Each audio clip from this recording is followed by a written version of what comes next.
Sorry, Captain. Good evening. The Planning and Zoning Commission meeting for Wednesday, November 6, 2019 is called to order. Please join me for the Pledge of Allegiance. I pledge allegiance to the flag of the United States of America and to the republic for which it stands, one nation under God, indivisible, with liberty and justice for all. Madam Secretary, will you please note the roll? Commissioner Ellison is present. Commissioner Kish is present. Commissioner Maloney is present. Commissioner Steiner is present. Commissioner Clymer is present. Chairman Bray is present. Vice Chairman Barnes is absent. We have a quorum. Thank you, Madam Secretary. At this time, can I get a motion to excuse Vice Chairman Barnes from this evening's meeting, please? Mr. Chairman, his milk last month? I have no idea. Mr. Chairman, I move that we dismiss Chairman Barnes, our council member Barnes, for the evening. I second. It has been moved by Commissioner Steiner, seconded by Commissioner Maloney, to excuse Vice Chairman Barnes from this evening's meeting. Is there any discussion? I guess it's pending on if he got his elk or not. Seeing none, all those in favor signify by saying aye. Aye. All those opposed, nay. Motion carries.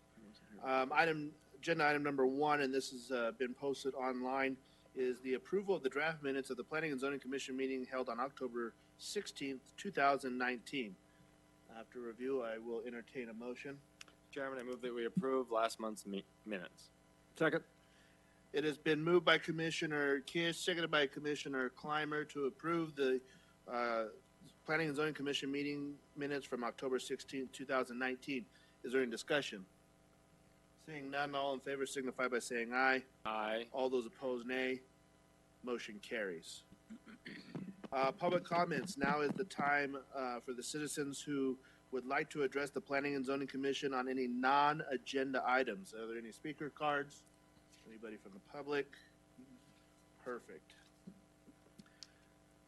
Disclosure of ex parte communication. This is an opportunity for commissioners to disclose any ex parte communication prior to today's meeting or on the agenda. None? No. Perfect. I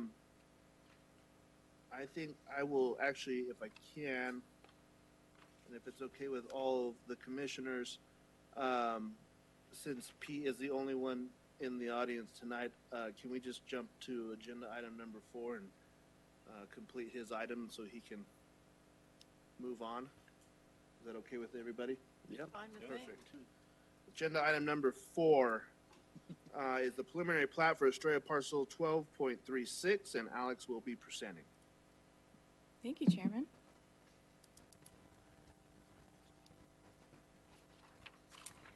The preliminary plat is for parcel 12.36. It's located on the east side of Estrella Parkway. San Miguel is the street that is at the T intersection currently. The parcel was rezoned earlier this year to PAD zoning, which was reflective of the city's R1-4 standards. There's 40 lots included in the preliminary plat. So San Miguel is planned on being extended. The main point of access is off of the extension of San Miguel, and then emergency access will be provided off of this road. There's certain stipulations included in the staff report that talk about that access point. Other than that, it does meet the city's engineering requirements and the stipulations recommended in your staff report. Pete's available for questions, and I'm as well. Thank you. Thank you. Any questions for staff? Does the applicant wish to address the commission? Any questions for the applicant? All right. Any speakers cards? At this time, I will consider a motion for agenda item number 4, the preliminary plat for Estrella parcel 12.36. Mr. Chairman, I move that we approve item number 19-500-00006. Second. It has been moved by Commissioner Kish, seconded by Commissioner Steiner to approve the preliminary plat for Estrella parcel 12.36. Is there any discussion? No. Seeing none, all those in favor signify by saying aye. Aye. All those opposed, nay. Motion carries. Thank you. Agenda item number 2 is the rezone. We're jumping back to order now. Rezone approximately 5 acres from planned area development to public facilities district for a fire station. And enthusiastically, I open the public hearing. It's going to be a big one. And Christian, this is your first time presenting, right? First time presenting at P&Z. These Welcome. people have showed up. Yeah. The bow tie. They heard you were coming. Thank you all so Dress much to for impress. attending. Be nice to him. All right. Good evening, Chairman Bray and Planning and Zoning Commission. I'm here before you this evening to request with a request from the applicant Chad Billings on behalf of the owner, City of Goodyear, to rezone a piece of property with the intent of constructing a new fire station. The subject property is located in the central area of our city near Litchfield Road and Van Buren Street. More specifically, it is at the southwest corner of 143rd Avenue and Celebrate Life Way. The site is 5 acres and is currently zoned as part of a planned area development for Goodyear Gateway. More specifically, the land is zoned Garden Industrial. The surrounding parcels are zoned PAD Industrial and Industrial in nature. The general plan calls for business and commerce. The proposal will hard zone the property as a planned facilities district and will allow for a fire station as well as other public uses. A posting was placed on the property and all property owners within 500 feet were notified. There's no residential in the area, and to date, no responses have been received. A few stipulations have been placed on the property. The property currently consists of 2 parcels. The western parcel needs to be properly removed from the remaining southern parcel, which is an ADOT piece. And the parcel then needs to be gain access to 143rd Avenue. So this means the strip on the east needs to be removed from the larger plat and combined with the main parcel. These are administrative processes that are underway, but will be stipulated with the zoning. And staff has evaluated the impact of this rezoning on surrounding properties, demand for service, and impact on other entities. And with no major concerns being found, staff recommends the subject property be rezoned from planned area development to public facilities district, pending P&Z approval. Thank you. Any questions for Christian? Oh, you can't leave yet. I See? do. All right. Christian, I have just a question. How, like, we have the fire station on Pebble Creek Parkway. Mhm. We have another fire station south on Yuma. Is there a stipulation that we have them so many, like a mile apart, 2 miles apart? Is that, because I am kind of surprised that they Yeah. would put one here. That's a great question. So the station that's at Yuma and Litchfield has been closed for some time now. So the intent is that this site here will replace Fire Station 181. So we no longer operate a fire station out of that facility. 181 is currently running out of Fire Station 184 on Village Parkway in Yuma. So this would then move that crew to this station here. So there's no stipulation that says stations need to be so far apart, but the departments have done analysis and determined that this would lower the average response times across the city. Okay, thank you. You're welcome. Any other questions for Christian?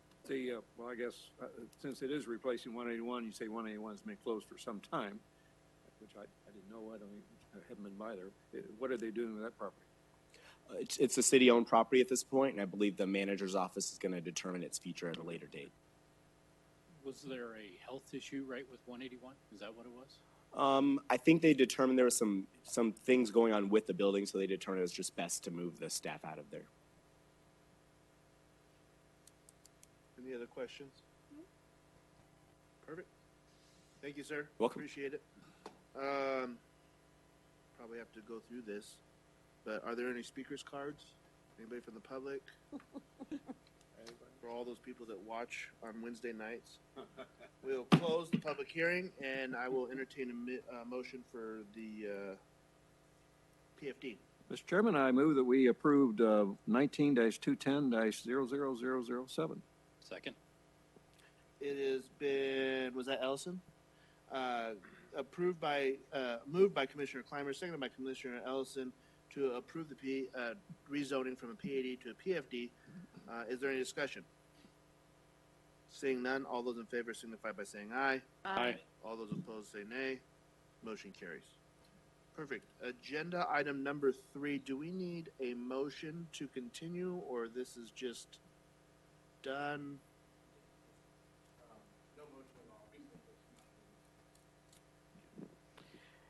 That request had been notified, public notice given, but the application withdrawn. So it was just following through on that public notice that, Okay. in case this anybody, will- so there's no action necessary from the commission. Perfect. So there is no agenda item number 3, which takes us into agenda item number 5. This is a critical one where we look at the calendar for 2020 and the Planning and Zoning Commission meeting dates. If you notice, we stay on a Wednesday night, and I assume the 6 o'clock hour. Does that work for everyone? Sure. If we can get some longer meetings, then I don't have to put my kids to bed and I get to miss that hour. All right. Being filmed, you know. and right. taped. Your wife just heard that. Yeah. Do we need a motion on the calendar, or? Yes, okay. So it was provided in the online as well, and I think it's highlighted in purple, right, on Wednesday night? So take a look at that, and we'll gladly entertain a motion for agenda item number 5. Mr. Chairman, I move that we approve the 2020 Planning and Zoning Calendar for 2020. Second. It has been moved by Commissioner Kish, seconded by Commissioner Steiner, to approve the 2020 Planning and Zoning Commission meeting dates. Is there any discussion? Seeing none, all those in favor signify by saying aye. Aye. All those opposed, nay. Motion carries. Staff communication. Are there any staff communications? Thank you, Mr. Chairman, Commissioners. Just a quick update, as we always do, just to brief you on the outcome of the cases that you all rendered a recommendation on. If you remember the October 16th meeting, we had several general plan amendments that Joe Schmitz presented. The one about the Perryville Southern area and the alignment on the general plan about the 303. The growth policy text talking about when projects should move forward with rezoning and what's needed with that. Also that Lake and Park area general plan amendment to more closely change the significant amount from neighborhood residential to industrial and business commerce uses. All of those were considered by the council on the 28th of October and likewise approved. The council was very gracious and thought that the commission did an excellent job in making those recommendations to them, especially the one around Lake and Park, because putting residential there at the confluence of all these future freeways and high volume traffic areas just didn't seem like the best and highest used in the long run. So that was a great recommendation, and many thanks to Katie and Alex and others for working on that, and Joe for working on that and collaborating with those property owners. So that was a fantastic outcome. We also had the Lake and Rezone, which is tangentially related to that as well. If you remember that case, to rezone to industrial, council approved that. There was a Harley Davidson use permit and sign that was likewise approved. Able Ranch preliminary plat up just south of Camelback Road, that was approved. Airport Gateway sign package for the CTCA was approved. And the Elwood Logistics preliminary plat was also approved, all on October 28th. Just one other quick update. Katie and I had collaborated and worked to generate a list of zoning text amendments that needed to be done. We've been keeping a list of different things. One of them being the single-family residential rental products that we keep seeing coming back through as PADs. We did a work session to council. When was that, Katie? August? Yeah. Taxing our memories, but August, September, and council directed us to move forward to create a special zoning district with heightened architectural requirements. Essentially, that's what they wanting to do, to have greater diversity in the way that those units look. So we're going to be working on that. That's one of the work tasks in the zoning text amendment. So we've got, we had a solicitation out for assistance with that. We've had some responses. We're going to be evaluating that. And as we move forward, obviously, we're going to be engaging the commission on that process and on those projects as well. Is that how we changed over all the stuff for neighborhoods? Like if you wanted a smaller, shorter length in front, and then you had to do tree lining. Yeah, the menu. Are you guys looking at that product the same way as if you choose to do this, here's a menu you need to choose from, or is it completely different? We haven't got that far yet. I think that's could be a great suggestion in terms of how to create some additional diversity. Maybe it's a number of based on the number of units. We don't know yet. We haven't thought that far yet. But certainly that type of approach makes the most sense. Create some flexibility. We don't want to write the regulations so tight that there's very limited flexibility, because then you end up with what you already had, which is maybe not a lot of diversity, right? So we want to create some flexibility with that. And at the same time, though, there is a concern from a planning aspect and building out of the city that we have a huge number of these that want to be built, right? Yeah, there was, and Katie, correct me if I'm wrong, with some close to 3,000 in various steps of the development phase. 3,000 units or 3,000 projects? Rentals? 3,000 units. Of Units. rentals? Okay. Yes. That's a lot. Yep. It was a lot. How many units per property? About 100? Typically we see was 100, about 180 or 200 or so, typically. So there's a quite a few number of these projects that are in various stages of the development process. Some of which do require, most of them actually all do require rezoning, because our yard setbacks don't quite match what they need to move forward. So that's just one example. We have a laundry list of other examples that need, or topics rather, that need to be addressed. And so as we move forward with that, our strategy in that regard is not to batch all these up, because of the level of activity with single-family residential rentals. What we want to do is address that one first. So you'll see these kind of cascade through, and we'll probably end up having a couple of work sessions with the commission to get your input, buy-in, and any suggestions that you have from your individual perspectives. Commissioner Maloney? I have a question. Does the city ever say we have enough rentals?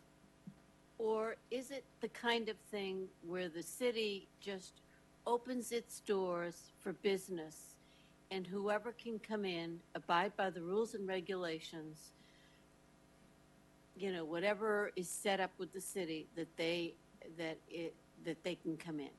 Do we ever say, you know what, I think we've got enough rentals? Kind of like liquor licenses? If you have a certain amount, Yeah. you hit that quota? Like a liquor license. I mean, do we ever say no? So let me answer that two ways. One is that if a property is appropriately zoned for the use that's desired to go there, they can do it by what we call right, meaning they just can come through the site plan process and the civil design and building permit process and get permits and construct. So that wouldn't require any rezoning or anything of that nature. Other projects do require rezoning, and that is the time in which the commission and or the council can, in their legislative capacity, based on general plan, other policies and so forth, make decisions on if that is an appropriate land use at that particular location. And is that with the time that we go back and we look at the history of all of these single-family units and say, this isn't working out? So Community. when Katie and I executed the work session with council in, I think it was late August, we provided all the data to them, to the council members, and asked, how would you like us to proceed? Do you want us to proceed as we have been? Do you want us to create a new residential district with enhanced requirements? Do you have a concern with this volume of this product type coming through the city, generally, all at the same time. Not exactly at the same time, but within this window. Right. And the council's direction to us was create a zoning district that they can rezone to that has high standards. Okay. So there is no percentage ceiling. No, sir. What, in that data, because I remember when this was first brought to our attention, I think it was my first or second meeting, there was a question about percentage of density or how many compared to other cities are we seeing? And I think there was an assumption that we're pretty high, but I don't think there was any data unless I missed it. And if I did, I apologize. But do you know that information as to where we are from a ratio standpoint? Like homes to the single family, rental property. There's no data on single-family rental specifically. We did have data on single-family compared to multifamily. And we're on the lower side right now because of where we are in development, but we project in 2 or 3 years, when all these developments start getting through, we're going to be kind of in the mid-range. Good time to catch it then. So, and then, it's hard to predict after that. Right. It's a good opportunity now as a good opportunity in order to have the heightened standards because of we'll just use the single family rentals as a example for our discussion tonight. There's two currently under vertical construction. There's one that's complete.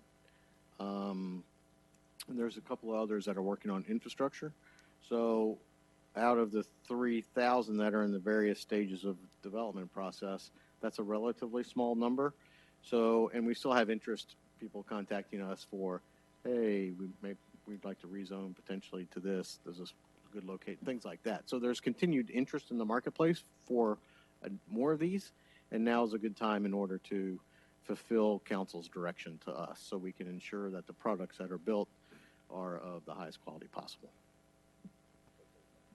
So my only recommendation, advisement to staff is that if we can look around the valley and find someone that would be what we would determine an A+ builder of these, if we also see if we can't reach out to them to see what could be done so that we can reach that standard that makes sense, that we attract the higher end builders. Correct. Per se. And I think it's always good if as we roll out these policies, we do have someone by our side in the private sector that says, yeah, we can meet these. Mm-hmm. So again, I didn't want to dovetail us into a discussion about single-family residential rentals, but really that's just on that list as an example of some of the things that we need to address in a timely manner. And so we will be working to have that happen in the relatively short term. Perfect. So just as a FYI. Other than that, Katie, did you have anything? Happy Thanksgiving. Happy Thanksgiving. Yes. It's hard to believe when we're saying that. Right? Happy Thanksgiving to you all and your families if you're traveling. We hope you all have a great time and are safe. Thank you. Thanks. Also to your family and the staff, and greatly appreciated the work that you guys put in for the workshop we did last meeting. I think we got some good information out of that, so kudos to all of you on that. Anything else for the good of the order?